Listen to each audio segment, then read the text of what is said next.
course, there is a matter of personality. Steuben, I mean, he and Lafayette did not. There are points at which they worked all right together, but basically they did not get along.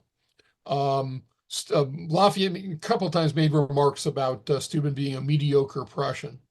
Hmm. Uh, and to Steuben, what made Lafayette successful is that he was young and good looking, and that there really wasn't anything beyond that.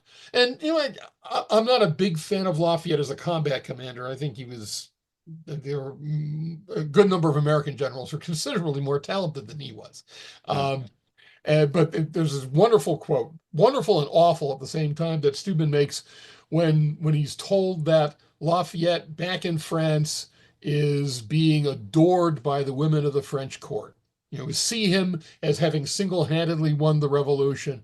And Steuben's remark is, but you know how women always need their little miracle-producing Jesus.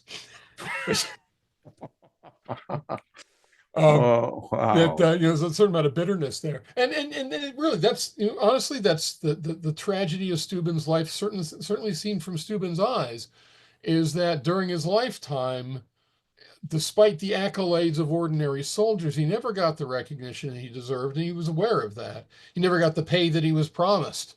Oh, he Uh, never got paid. he gets some, as a fraction of it. Interestingly, the person who campaigned the hardest to get him all his back pay was Thomas Jefferson.